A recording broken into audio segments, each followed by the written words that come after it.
ഞങ്ങളും ക്രൂശിക്കപ്പെട്ട ക്രിസ്തുവിനെ പ്രസംഗിക്കുന്നു. ദൈവ തിരുനാമത്തിന് മഹത്വം ഉണ്ടാകട്ടെ. ദൈവത്തിന് സ്തോത്രം.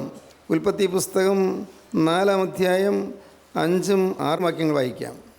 കയീന് ഏറ്റവും കോപമുണ്ടായി, അവൻ്റെ മുഖം വാടി.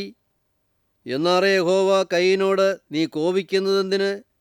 നിന്റെ മുഖം വാടുന്നതുമെന്ത്? ദൈവത്തിന് സ്തോത്രം. കയീൻ്റെ മുഖം വാടി, നിന്റെ മുഖം വാടുന്നത് എന്ത്?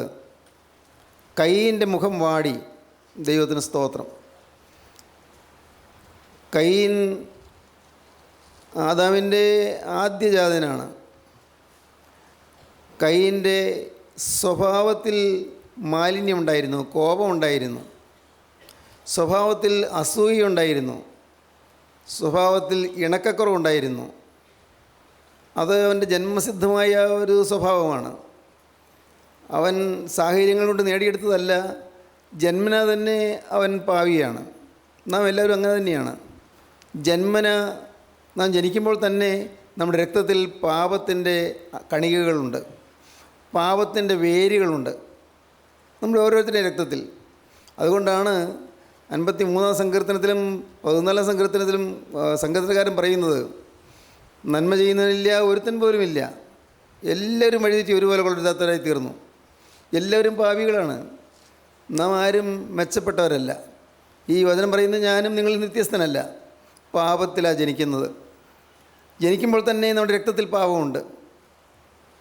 പൂർവികന്മാരിൽ നിന്ന് നമുക്ക് വന്നതായ പാപം, ആ രക്തബന്ധത്തിൽ കൂടി വന്നതായ പാപങ്ങൾ, ശാപങ്ങൾ, പലതരം ബാധകൾ എല്ലാം നമ്മുടെ ആളത്തിലുണ്ട്. ഒരു പിഞ്ചു ശിശു ജനിക്കുമ്പോൾ ആ ശിശുവിന് അറിഞ്ഞുകൂടാ, മറ്റുള്ളവർക്ക് അറിഞ്ഞുകൂടാ, പക്ഷേ രക്തത്തിൽ പാപത്തിൻ്റെ കണികകളുണ്ട്.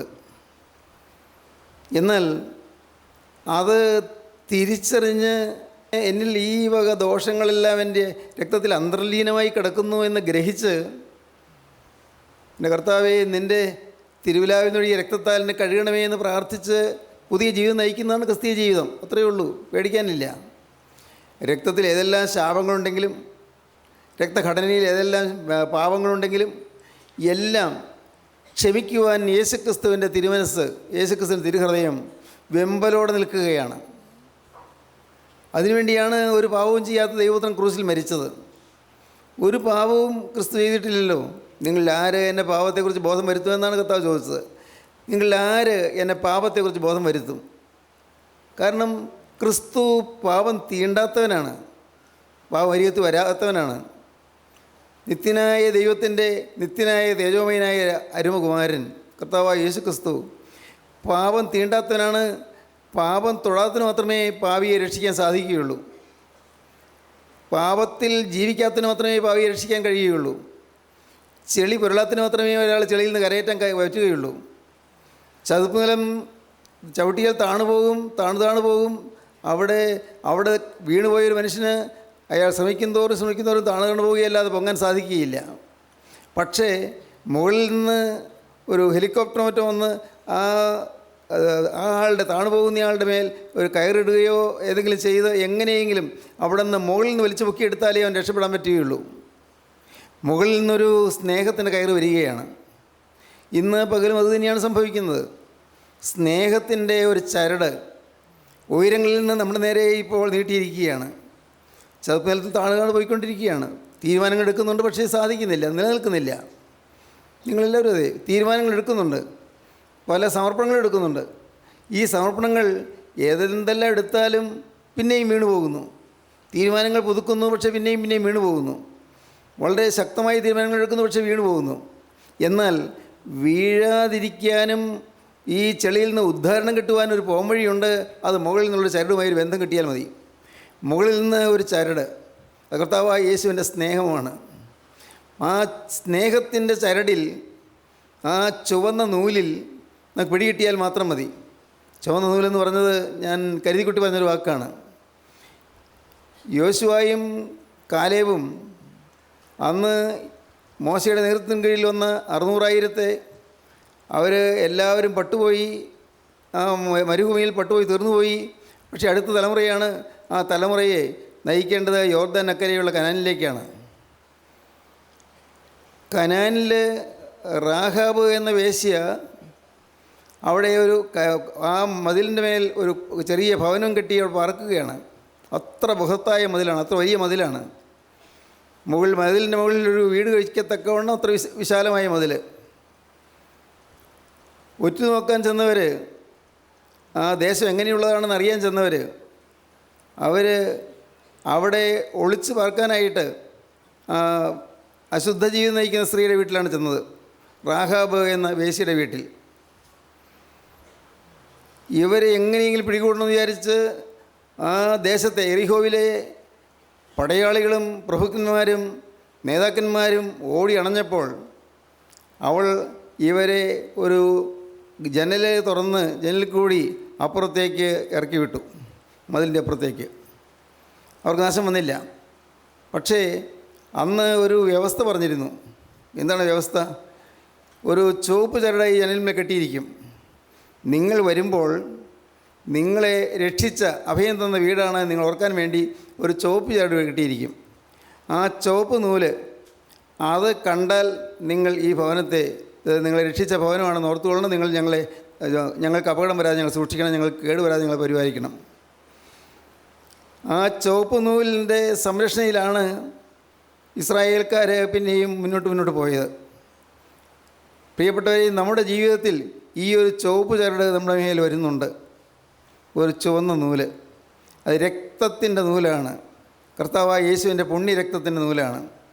ആ തിരുശരീരത്തിൽ നിന്നൊഴിയ തിരുരക്തത്തിൻ്റെ ആ ഒരു ചരടിൻ്റെ ബന്ധം കിട്ടിയാൽ നാം രക്ഷപ്പെട്ടു.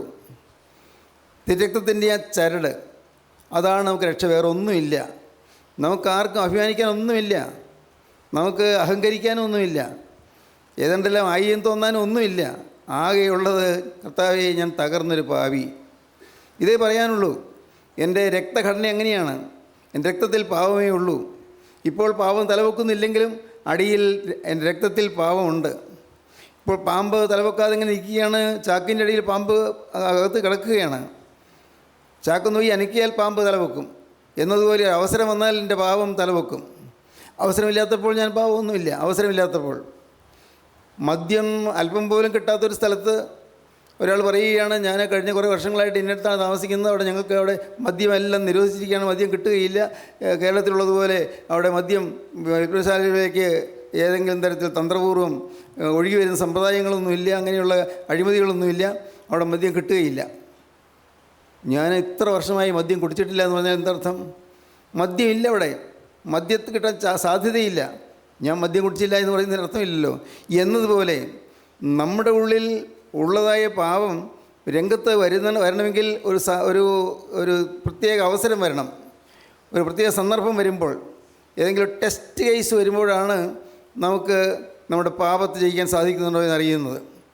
അല്ലെങ്കിൽ നാം എല്ലാം ഒരു കുഴപ്പമില്ലാതിരിക്കുന്നു, നല്ല സ്നേഹമുള്ളവർ, നല്ല മര്യാദയുള്ളവർ, നല്ല ഇണക്കമുള്ളവർ, ആരോടും പകയില്ല, ശരിയാണ്. പക്ഷേ ഒരു ടെസ്റ്റ് കേസ്, ഒരു പരീക്ഷണഘട്ടം വരുമ്പോൾ അപ്പോൾ നമുക്ക് മനസ്സിലാകും നമ്മുടെ അകത്ത് ഇതെല്ലാം ഒളിഞ്ഞു കിടപ്പുണ്ട്.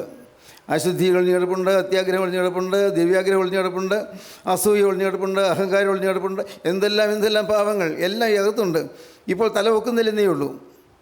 എന്നാൽ ഈ കൊടിയ പാമ്പ് തലവെക്കാതെ കൊണ്ടും ആ പാമ്പിൻ്റെ തല ചതയ്ക്കാൻ കഴിവുള്ള ഒരാളുണ്ട്. ആ ആളാണ് കർത്താവായ യേശുക്രിസ്തു. സ്തോത്രം.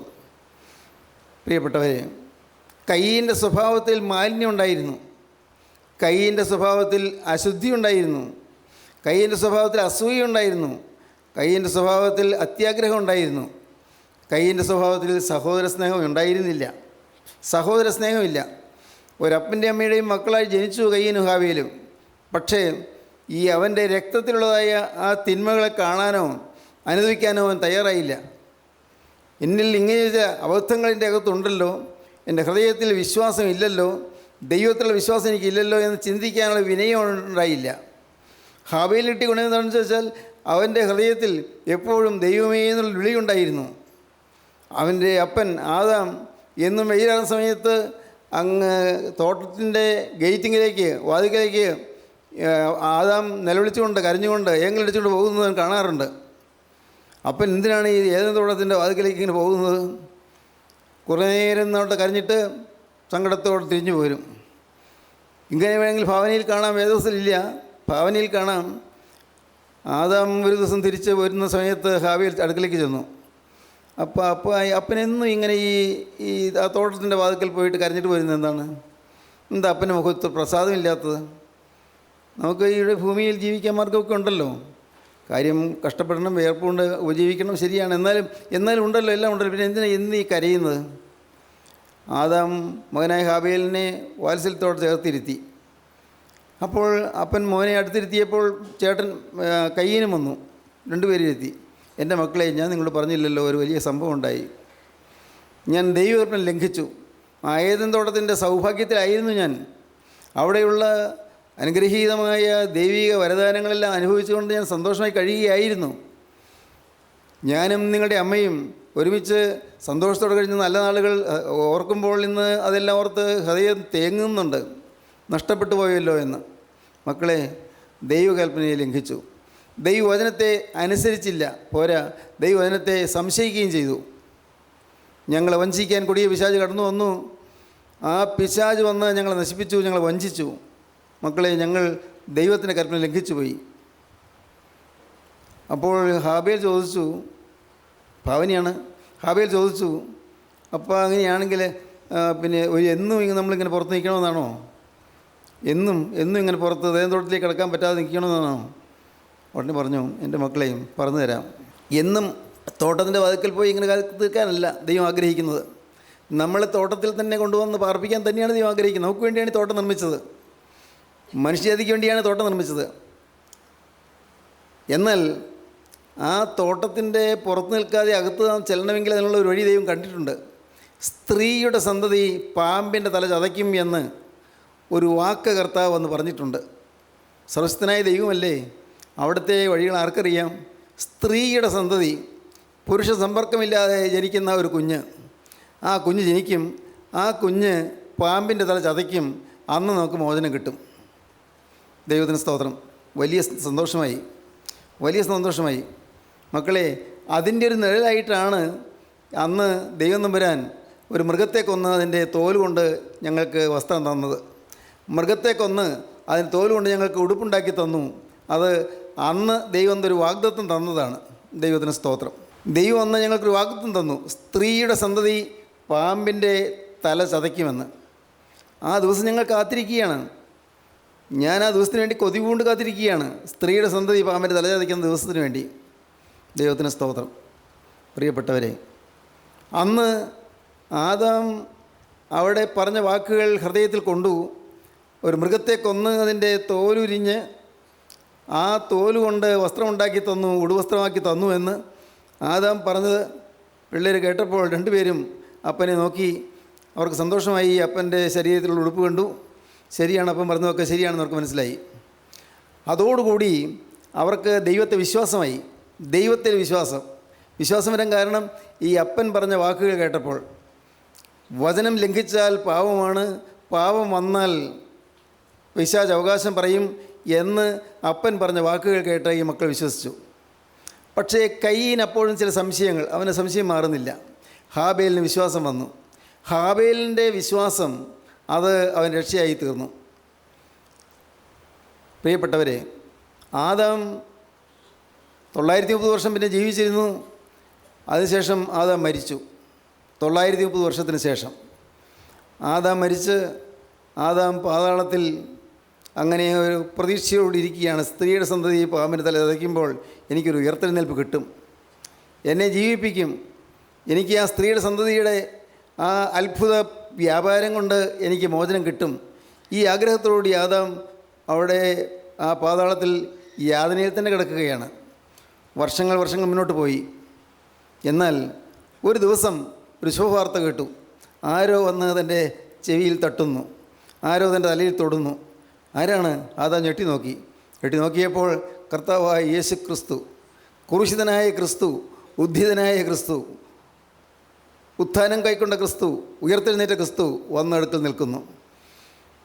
നാഥൻ മൃതരിടയിൽ ഉറപ്പിച്ചാദത്തെ ഖേദിക്കേണ്ട നിൻ പാവത്തെ ഓർത്തിയും നീ കുറ്റം ചെയ്തതിനല്ലോ ഞാൻ കൊണ്ടടികൾ ഏതൻ കൈ നീ തിന്ന കയ്പും കുടിച്ചേ ഞാൻ നഗ്നതയാൽ നീലകൾ ചാത്തി നഗ്നതയോ എന്നെ അവർ തൂക്കി ഞാൻ ചിന്തിയ രക്തത്താൽ പോയി കോപം താതന്റെ മോദിക്ക വിശുദ്ധ സഭേ നമ്മുടെ നാഥൻ മൂന്നാം നാളിൽ ജീവിച്ച കവറിന്നെഴുന്നേറ്റ. അല്ലയോ സഭയെ, നീ ആമോദിച്ചുകൊള്ളുക, സന്തോഷിച്ചുകൊള്ളുക. നമ്മുടെ നാഥൻ മൂന്നാം നാളിൽ ഉയർത്തെഴുന്നേറ്റിരിക്കുന്നു. ക്രൂശിലെ തിരുബലി മൂലം മനുഷ്യജാതിക്ക് രക്ഷയുണ്ടായി എന്ന് വലിയൊരു വസ്തുത അന്ന് ഹാബേൽ ഗ്രഹിച്ചു, ഹാബേൽ വിശ്വസിച്ചു. പക്ഷേ കയ്യിനൊന്നും വിശ്വാസമായില്ല. കേട് അവിടെയാണ്. ആ കേട് അതെന്താണെന്ന് നമുക്ക് മനസ്സിലാക്കണമെങ്കിൽ ഇബ്രാഹിം ലേഖനം 11 അധ്യായം വായിക്കണം. ഹാബേലിൻ്റെ വിശ്വാസമാണ് രക്ഷിച്ചതെന്ന് ഗ്രഹിക്കണമെങ്കിൽ ഇബ്രാഹിം ലേഖനം 11 അധ്യായം വായിക്കണം. 11 അധ്യായം 1-ാമത്തെ വാക്യം മുതൽ വായിക്കാം. വിശ്വാസമെന്നതോ ആശിക്കുന്നതിൻ്റെ ഉറപ്പും കാണാത്ത കാര്യങ്ങളുടെ നിശ്ചയവുമാകുന്നു. അതിനാലല്ലോ പൂർവന്മാർക്ക് സാക്ഷ്യം ലഭിച്ചത്. ഈ കാണുന്ന ലോകത്തിന് ദൃശ്യമായതല്ല കാരണമെന്ന് വരുമാറ് ലോകം ദൈവത്തിൻ്റെ വചനത്താൽ നിർമ്മിക്കപ്പെട്ടുവെന്ന് നാം വിശ്വാസത്താൽ അറിയുന്നു. വിശ്വാസത്താൽ ഹാബേൽ ദൈവത്തിന് കയ്യിൻ്റേതിലും ഉത്തമമായ യാഗം കഴിച്ചു. കയ്യിൻ്റെ വഴിപാടിനേക്കാൾ മെച്ചപ്പെട്ട വഴിപാട് യാഗം ഹാബേൽ കഴിക്കാൻ കാരണം വിശ്വാസത്താലാണ്. വിശ്വാസം, ഹാബേലിന് വിശ്വാസം ഉണ്ടായി, ദൈവത്തിലുള്ള വിശ്വാസം. അവരെ ദൈവത്തെ നേരിട്ട് കാണുന്നില്ല, പക്ഷേ ദൈവത്തിൻ്റെ ശബ്ദം തിരിച്ചറിഞ്ഞ് ആദാം പറയുന്ന വാക്കുകൾ അവർ വിശ്വസിച്ചു. ആദാം പറഞ്ഞ വാക്കുകൾ കേട്ടു, അവർ വിശ്വസിച്ചു. തന്മൂലം അവർക്ക് വിശ്വാസം ഉണ്ടായി. എക്കാലത്തും അങ്ങനെയാണ്. വിശ്വാസം കേൾവിയാലും കേൾവി ക്രിസ്തുവിൻ്റെ വചനത്താലും വരുന്നു. ഇപ്പോൾ റോമലേഖനം 10-ാം അധ്യായത്തിലും കാണണം, വിശ്വാസം കേൾവി മൂലം വരുന്നു. വചനം കേൾക്കണം. അപ്പൻ പറഞ്ഞ വചനം ഹാബേൽ സ്വീകരിച്ചു, വചനം വിശ്വസിച്ചു. വിശ്വാസത്താൽ ഹാബേൽ കയ്യിൻ്റേതിലും ഉത്തമമായ യാഗം കഴിച്ചു. വിശ്വാസത്താൽ ഹാബേൽ ദൈവത്തിന് കയ്യിൻ്റേതിലും ഉത്തമമായ യാഗം കഴിച്ചു. ഇന്ത്യയിൽ ഉത്തമമായ യാഗം കഴിച്ചു. അതിനാൽ അവന് നീതിമാനെന്ന സാക്ഷ്യം ലഭിച്ചു. അതിന് കിട്ടി, അവന് സാക്ഷ്യം കിട്ടി, നീതിമാനെന്ന് സാക്ഷ്യം ലഭിച്ചു. സ്തോത്രം. പ്രിയപ്പെട്ടവരെ, നാം ആരും നീതിമാന്മാരല്ല, നാം ആരും. എന്നാൽ നീതിമാനെന്ന് നമുക്ക് സാക്ഷ്യം കിട്ടുന്നത് എങ്ങനെയാണ്? വിശ്വാസത്താൽ അത് കിട്ടും. ഇപ്പോൾ നിങ്ങൾ ഓരോരുത്തരും ദൈവത്തോട് പറയണം, കർത്താവേ, എനിക്കൊരു നിർമ്മല വിശ്വാസം തന്നാൽ മാത്രം മതി, വേറെ ഒന്നും വേണ്ട. എൻ്റെ യേശു ജീവിക്കുന്നു എന്നും അവൻ ക്രൂശിൽ മരിച്ച് തീർന്നു പോയിട്ടില്ല എന്നും അവൻ ഇന്ന് ഉയർത്തെഴുന്നേറ്റ് ജീവിക്കുന്നുവെന്നും അവൻ എന്നെ വ്യക്തിപരമായി കാണുന്നുവെന്നും അവൻ എന്നെ വ്യക്തിപരമായി അറിയുന്നുവെന്നും അവൻ എന്നെ വ്യക്തിപരമായി സ്നേഹിക്കുന്നുവെന്നും കർത്താവെ, അവൻ എൻ്റെ കാര്യങ്ങളെല്ലാം അന്വേഷിക്കാൻ തൽപരനാണ് എന്നും എൻ്റെ കർത്താവെ അത് വിശ്വസിക്കാൻ കർത്താവെ ഇപ്പോൾ എൻ്റെ ഹൃദയത്തിൽ ഒരു വിശ്വാസത്തിൻ്റെ വിത്ത് ഇടണമേ നിങ്ങൾ പ്രാർത്ഥിക്കൂ. വിശ്വാസത്തിൻ്റെ വിത്ത്. സ്തോത്രം. അതൊരു വിലപ്പെട്ട മുത്താണത്, വിശ്വാസത്തിൻ്റെ വിത്ത്. കർത്താവെ, എൻ്റെ ഹൃദയത്തിൽ വിശ്വാസത്തിൻ്റെ വിത്ത് ഇടണമേ. യേശു ക്രിസ്തു ജീവിക്കുന്നുവെന്ന്. സഹോദരങ്ങളെ, നിങ്ങൾ സംശയിക്കേണ്ട, നിങ്ങൾ തെറ്റിദ്ധരിക്കേണ്ട. വിശ്വാസം കിട്ടുന്നത് ഒരു മഹാഭാഗ്യമാണ്. അതൊരു ദൈവ കൃപയാണെന്ന് ഞാൻ പറയും. വിശ്വാസം നിങ്ങൾ കിട്ടിയാൽ നിങ്ങൾ രക്ഷപ്പെട്ടു. വിശ്വാസത്തെ ഉലയ്ക്കുന്നതായ പല കാര്യങ്ങൾ നിങ്ങളുടെ ജീവിതത്തിൽ വരും. ദൈവം സ്നേഹമാണെങ്കിൽ എന്തുകൊണ്ടാണ് എൻ്റെ രോഗം മാറാത്തത്? ദൈവം സ്നേഹമാണെങ്കിൽ എന്തുകൊണ്ടാണ് എനിക്ക് കുഞ്ഞു പിറക്കാത്തത്? ദൈവം സ്നേഹമാണെങ്കിൽ എന്തുകൊണ്ടാണ് ഞാൻ പരീക്ഷ തോറ്റത്? ഇങ്ങനെ അനേകം ചിന്തകൾ നിങ്ങളുടെ മനസ്സിൽ കടന്നു പോകുന്നുണ്ടാകും. എന്നാൽ സ്നേഹവാനായ ദൈവം കരുണയോടെ നിങ്ങളുടെ അരികത്ത് നിന്നുകൊണ്ട് അവൻ പിന്നെയും പ്ലീഡ് ചെയ്തുകൊണ്ട് നിങ്ങളോട് വാദിച്ചുകൊണ്ട് നിൽക്കുകയാണ്, യാചിച്ചുകൊണ്ട് നിൽക്കുകയാണ്. മകളെ, നീ വിശ്വാസിയാകുക, മകനെ, നീ വിശ്വാസിയാകുക. ഹാബേലിന് വിശ്വാസം ഉണ്ടായിരുന്നു. കയ്യിൻ്റെ സ്വന്തം സ്വഭാവങ്ങളൊന്നും അവന് ഗ്രഹിക്കാൻ സാധിച്ചില്ല. നാം വായിക്കുന്നത് എങ്ങനെയാണ്? ഹാബേലിൽ പ്രസാദിച്ചു, അവൻ്റെ വഴിപാടിലും പ്രസാദിച്ചു. കയ്യിനിൽ പ്രസാദിച്ചില്ല, അവൻ്റെ വഴിപാടിലും പ്രസാദിച്ചില്ല. അതാണ് 4-ാം വാക്യം നാം വായിക്കാം. ഹാബേലും ആട്ടിൻകൂട്ടത്തിലെ കടിഞ്ഞൂലുകളിൽ നിന്ന് അവയുടെ മേധസ്സിൽ നിന്ന് തന്നെ ഒരു വഴിപാട് കൊണ്ടുവന്നു. യഹോവ ഹാബേലിലും അവൻ്റെ വഴിപാടിലും പ്രസാദിച്ചു. ഹാബേലിലും അവൻ്റെ വഴിപാടിലും പ്രസാദിച്ചു. ഹാബേലിൽ പ്രസാദിച്ചതുകൊണ്ട് അവൻ്റെ വഴിപാടിൽ പ്രസാദിച്ചു. ഹാബേലിലും അവൻ്റെ വഴിപാടിലും ദൈവം പ്രസാദിച്ചു. കയ്യിലും അവൻ്റെ വഴിപാടിലും പ്രസാദിച്ചില്ല. കയ്യിനിൽ പ്രസാദിച്ചില്ല, അതുകൊണ്ട് അവൻ്റെ വഴിപാടിലും പ്രസാദിച്ചില്ല. നാം ഏതെല്ലാം പുണ്യപ്രവൃത്തി ചെയ്താലും, ഏതെല്ലാം മനോഗുണ പ്രവൃത്തികൾ ചെയ്താലും, ഏതെല്ലാം പുതിയ സേവനം നടത്തിയാലും, ഏതെല്ലാം പ്രാർത്ഥനകൾ ചൊല്ലിയാലും, എത്ര അനുഗ്രഹീതമായ ആരാധനകളിൽ പങ്കെടുത്താലും, പ്രിയപ്പെട്ടവരെ, നമ്മുടെ ജീവിതത്തിൽ അത് പ്രയോജനം ചെയ്യണമെന്നില്ല. പ്രയോജനം ചെയ്യണമെങ്കിൽ എന്ത് വേണം? വിശ്വാസം വേണം. ദൈവത്തിന് സ്തോത്രം. നാം ആരാണ് എന്ന് അറിയണം. വിശ്വാസമില്ലെങ്കിൽ എന്തെല്ലാം വഴിപാട് കഴിച്ചാലും ഒന്നും പ്രയോജനപ്പെടുകയില്ല. ക്രിസ്തുവിനോടുള്ളതായ ഒരു ഭക്തിയും ക്രിസ്തുവിനുള്ളതായ സ്നേഹമില്ലെങ്കിൽ ഈ വഴിപാടുകളെല്ലാം വ്യർത്ഥമാണ്. നമ്മുടെ സമർപ്പണങ്ങൾ വ്യർത്ഥമാണ്. എന്തുകൊണ്ടാണ് നിങ്ങൾ സമർപ്പണത്തിൽ നിലനിൽക്കാൻ പറ്റാത്തത്? നിങ്ങൾ അത്യാവശ്യക്കാരല്ല. ഞാൻ തുറന്നു പറയുകയാണ്, നിങ്ങൾ പലരും അത്യാവശ്യക്കാരല്ല. കൂടിയേ കഴിയൂ, എനിക്ക് യേശു വേണമെന്നുള്ളതായി നിർബന്ധം നിങ്ങൾക്കുണ്ടോ? എനിക്ക് യേശു വേണം, കിട്ടിയാൽ കൊള്ളാം എന്നറിയാം. പക്ഷേ അതിനപ്പുറത്ത് അതിനുള്ള വില കൊടുക്കാൻ നിങ്ങൾ തയ്യാറാണോ? പൈസ കൊടുക്കാനല്ല, അതിനുള്ള കോസ്റ്റ് കൊടുക്കാൻ നിങ്ങൾ തയ്യാറാണോ? അതിനുള്ള റിസ്ക് എടുക്കാൻ നിങ്ങൾ തയ്യാറാണോ? റിസ്ക്, ഇത് വലിയ റിസ്ക്കാണിത്. എന്താണ്? ആത്മീയ ജീവിതം വലിയൊരു റിസ്ക്കാണ്. അത് വളരെ കോസ്റ്റ്ലിയാണ്. അതിന് വില കൊടുത്തേ പറ്റുകയുള്ളൂ. അതിന് ഏത് അപകടത്തെയും മുന്നിൽ കണ്ടുകൊണ്ട് ധീരതയോടെ മുന്നേറിയാൽ മാത്രമേ പറ്റുകയുള്ളൂ. അയ്യോ, ആളുകൾ അപഹസിക്കുന്നല്ലോ, ആളുകൾ അവഹേളിക്കുന്നല്ലോ, ചിലർ തെറ്റിദ്ധരിക്കുന്നല്ലോ, ചിലർ കുറ്റം പറയുന്നല്ലോ എന്നൊക്കെ പേടിച്ച് നിന്നാൽ മോനെ ദൈവരാജ്യത്തിൽ കടക്കുകയില്ല. നീ ധീരതയോടെ മുന്നോട്ട് പോകണമെങ്കിൽ ക്രിസ്തുവിൻ്റെ സാന്നിധ്യം നിനക്ക് വേണം. നീ അതിനുവേണ്ടി പ്രാർത്ഥിക്കണം. കർത്താവേ, എനിക്കെൻ്റെ യേശു വേണം, യേശു കൂടിയേ കഴിയൂ, യേശു ഇല്ലെങ്കിൽ എൻ്റെ ജീവിതം പൂജ്യമാണെന്ന് തിരിച്ചറിയാനുള്ളൊരു വിവേകം വരണം. ദൈവത്തിന് സ്തോത്രം. ഹാബേലിലെ ദൈവം പ്രസാദിച്ചു, കയ്യിലെ ദൈവം പ്രസാദിച്ചില്ല. കയ്യിന് ഏറ്റവും കോപമുണ്ടായി. കണ്ടോ? അവൻ്റെ രക്തത്തിലുണ്ടായിരുന്ന കോപത്തിൻ്റെ പ്രവണത ഇപ്പോൾ പൊന്തി വന്നു. സന്ദർഭം വന്നു, ആ കോപം പൊന്തി വന്നു, പൊങ്ങി വന്നു. കയ്യിന് ഏറ്റവും കോപമുണ്ടായി. തന്നെയല്ല, അവൻ്റെ മുഖം വാടി. പാപം വന്നാൽ മുഖം വാടും, അശുദ്ധി വന്നാൽ മുഖം വാടും. പ്രാഗൽഭ്യം കിട്ടുകയില്ല, ധൈര്യം കിട്ടുകയില്ല.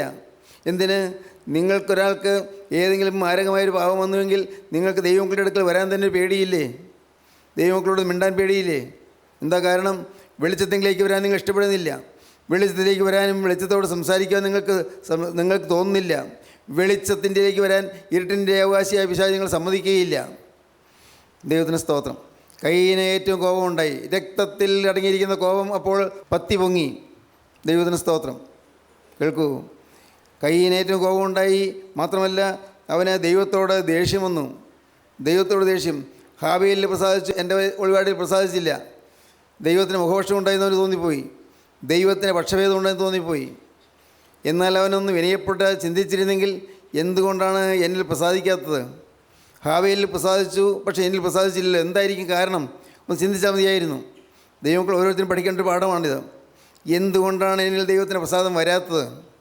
ദൈവത്തിൻ്റെ ആ സ്നേഹമുള്ള മുഖം തെളിയാത്ത എന്തുകൊണ്ടാണ്?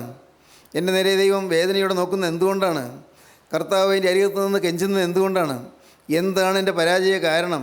എൻ്റെ ജീവിതത്തിലെ പോരായ്മ എന്തെല്ലാമാണ്? തനിയേയിരുന്ന് വിനയപൂർവ്വം ചിന്തിക്കുക, അതാണ് ആത്മീയ വിനയം എന്ന് പറയുന്നത്. പുറമേ കാണുമ്പോൾ മുണ്ട് മടിക്കുത്ത് താഴ്ത്തിയിട്ട് കൂപ്പുകയോടെ നിൽക്കുന്നതല്ല വിനയം. കാണുമ്പോൾ വലിയ ബഹുമാനത്തോടെ വളരെ വിനയപൂർവ്വം ഇങ്ങനെ കൈകൂപ്പിക്കൊണ്ട് വരുന്നതല്ല വിനയം. വിനയം അകത്താണ് വിനയം. എന്താണ്? ഞാൻ നിസ്സാരനാണ് എന്നുള്ള ചിന്തയിൽ നിന്ന് കർത്താവേ നീ എത്ര വലിയവനാണെന്നുള്ള ചിന്തയിലേക്ക് വന്ന് കർത്താവേ ദൈവത്തിൻ്റെ മക്കളെ ഞാൻ നിൻ്റെ പേരിൽ ഞാൻ നിൻ്റെ നാമത്തിൽ ഞാൻ കാണുന്നു എന്നുള്ള ചിന്ത വരുമ്പോൾ മാത്രമേ നിങ്ങൾക്ക് വിനയം കിട്ടുകയുള്ളൂ. ദൈവത്തിന് സ്തോത്രം. ഈ ദൈവമക്കളിൽ കൂടി എനിക്ക് കിട്ടുന്ന ഈ വചനം എൻ്റെ ആത്മാവിന് ആവശ്യമാണ് എന്ന് സ്വയം തിരിച്ചറിയാനുള്ള വിവേകം വരണം. ദൈവത്തിൻ്റെ പൈതങ്ങൾ ആരെങ്കിലും എനിക്കൊരു വചനം പറഞ്ഞു തന്നാൽ, തെറ്റുകൾ തിരുത്താൻ പറഞ്ഞു തന്നാൽ അവിടെ എനിക്ക് മത്സരം വരികയില്ല. കാരണം ഞാനൊരു പാപിയാണെന്ന് ഞാൻ അറിയുന്നു, എനിക്ക് തിരുത്താൻ ഏറെ ഉണ്ടെന്ന് ഞാൻ അറിയുന്നു. ദൈവത്തിന് സ്തോത്രം. കയ്യിന് ഏറ്റവും കോപമുണ്ടായി. അവൻ ദൈവത്തോട് മത്സരിച്ചു. കയ്യിൻ്റെ മുഖം വാടി. യഹോവ കയ്യിനോട് ചോദിച്ചു, നീ കോപിക്കുന്നതിന്? എന്തിനാ മോനെ നീ കോപിക്കുന്നത്? നീ കോപിക്കുന്ന എന്തിന്? നിൻ്റെ മുഖം വാടുന്നത് എന്ത്? നീ നന്മയാണ് ചെയ്തതെങ്കിൽ എനിക്ക് നിന്നിൽ പ്രസാദം ഉണ്ടാകുകയില്ലയോ? വഴിപാട് കഴിച്ചതിൻ്റെ കുഴപ്പമല്ല ദൈവം പറയുന്നത്. നിൻ്റെ ആളത്വത്തിൽ നന്മയില്ല, നിൻ്റെ സ്വഭാവത്തിൽ നന്മയില്ല. സ്വഭാവത്തിൽ നീ പ്രാകൃതനാണ്, സ്വഭാവത്തിൽ നീ അശുദ്ധനാണ്, സ്വഭാവത്തിൽ നീ വഷളായവനാണ്, നിൻ്റെ ഹൃദയം ശുദ്ധമല്ല. അതുകൊണ്ടാണ് ഞാൻ പ്രസാദിക്കാത്തത്. നീ അതൊന്നും ചിന്തിച്ച് മനസ്സിലാക്കാത്തത് എന്തുകൊണ്ടാണ്? മകനെ, ഇപ്പോൾ നിനക്ക് പിന്നെയും നിന്നെ ഉപദേശിക്കുകയാണ്, നിനക്ക് ഞാൻ ഉപദേശം തരികയാണ്. നീ ഒന്ന് മനസ്സിലാക്കിക്കൊള്ളൂ. നിത്യനായ ദൈവം നിന്നോട് അരുളി ചെയ്യുകയാണ്, പാപം വാതിൽക്കൽ കിടക്കുന്നു. നീ വാതിൽ തുറന്ന് പുറത്തേക്ക് വരുമ്പോൾ ആദ്യം ചെന്ന് ചവിട്ടുന്നത് പാപത്തിൻ്റെ മേലാണ്. പാപം വാതിൽക്കൽ കിടക്കുന്നു. വലിയ വിരിയൻ പാമ്പ് പോലെ പാപം അങ്ങനെ പാത്ത് കിടക്കുകയാണ്. നിന്നെ കൊത്താൻ, നിന്നെ നശിപ്പിക്കാൻ, നിന്നെ തീർത്ത് കളയാനായിട്ട് പാപം വാതിൽക്കൽ കിടക്കുന്നു. അനേകരിത് അറിയുന്നില്ല. പാപം വാതിൽക്കൽ കിടക്കുന്നു. വാതിൽക്കൽ തച്ചു കിടക്കുന്ന പാപത്തെ, വാതിൽക്കൽ കാത്തു കിടക്കുന്ന പാപത്തെ നാം തിരിച്ചറിയണമെന്നാണ് ദൈവം പറഞ്ഞത്. മോനെ, ഈ കായേനെ നിന്നോട് പറയട്ടെ, നിൻ്റെ ജീവിതത്തിലെ പാവം വാതിക്കൽ തന്നെയുണ്ട്, ദൂരെയല്ല, അടുത്ത് തന്നെയുണ്ട്.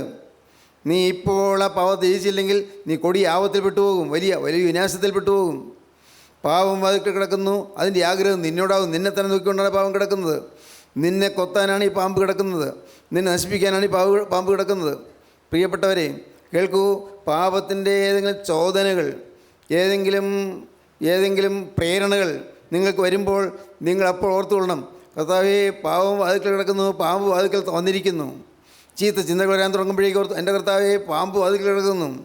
നിങ്ങൾക്ക് ആരോടെങ്കിലും വൈരാഗ്യം വരുമ്പോൾ ഉടനെ ഓർത്തുകൊള്ളണം, എൻ്റെ കർത്താവേ, പാവം വാതിക്കൽ കിടക്കുന്നു. നിങ്ങൾക്ക് അശുദ്ധമായ വികാരങ്ങൾ ഏതെങ്കിലും വരുമ്പോൾ ഓർത്തുകൊള്ളണം, എൻ്റെ കർത്താവേ, പാവം വാതിക്കൽ കിടക്കുന്നു.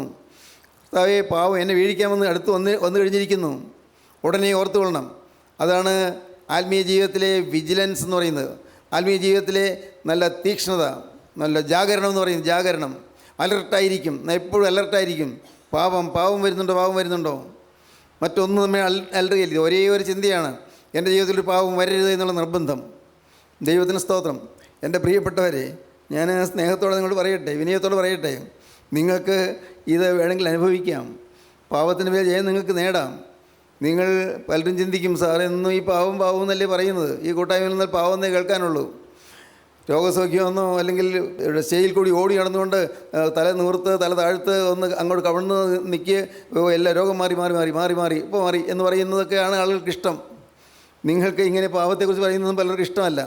പ്രിയപ്പെട്ടവരെ, അങ്ങനെയുള്ള സുവിശേഷ യോഗങ്ങളുണ്ട്, അതെല്ലാം പൈശാചികൻ്റെ വേലകളാണ്, അന്ത്യക്രിസ്തുവിൻ്റെ പ്രവർത്തനങ്ങളാണ് ഈ സുവിശേഷന്മാരിൽ ചിലരിൽ കൂടിയൊക്കെ നടക്കുന്നത്. അതിനെക്കുറിച്ച് പറയേണ്ട ആവശ്യം ഇപ്പോൾ ഇല്ലാത്തതുകൊണ്ട് അതിലേക്ക് പറയുന്നില്ല. പക്ഷേ ഒരു കാര്യം പറയാം, നിങ്ങൾ വഴിതെറ്റിപ്പോകരുത്. പാപത്തെ ചൂണ്ടിക്കാണിച്ച് പാപബോധം തരുന്നതാണ് പരിശുദ്ധാത്മാവിൻ്റെ പ്രവൃത്തി. പാപം വാതിക്കൽ കിടക്കുന്നതിൻ്റെ ആഗ്രഹം നിന്നോടാകുന്നു, നീയോ അതിന് ജയിക്കേണ്ടതാകുന്നു. ദൈവത്തിന് സ്തോത്രം. എൻ്റെ സഹോദരങ്ങളെ, ഇന്ന് നിങ്ങൾ ഒരു നിമിഷം ഒന്ന് പ്രാർത്ഥിക്കൂ, കർത്താവേ, എൻ്റെ മുമ്പിൽ വന്ന് കിടക്കുന്ന, എന്നെ കൊത്തുവാൻ വിഷം ചീറ്റുന്ന പാമ്പ് അടുക്കൽ തന്നെയുണ്ട്. ഞാൻ എൻ്റെ പാപത്തോട് യാത്ര പറയുന്നു. എൻ്റെ ജീവിതം നിനക്കായി ഞാൻ ഇതാ സമർപ്പിക്കുന്നു. എൻ്റെ ഹൃദയമാകുന്ന ഈ വഴിപാട് കൊണ്ട് ഞാൻ ഇതാ നിൻ്റെ മുമ്പിലേക്ക് വരികയാണ്. നിൻ്റെ തിരക്തത്താൽ കഴുകപ്പെട്ട അനുഭവത്തിന് വേണ്ടി കൊതിച്ചുകൊണ്ട് ഞാൻ വരികയാണ്. നാഥ, നീ എന്നെ സ്വീകരിക്കണമേ, നീ എന്നെ കൈക്കൊള്ളണമേ എന്ന് പ്രാർത്ഥിക്കൂ. നിങ്ങളെ തന്നെ സമർപ്പിക്കൂ, ദൈവരങ്ങളിലേക്ക് ഏൽപ്പിക്കൂ. ദൈവത്തിന് സ്തോത്രം.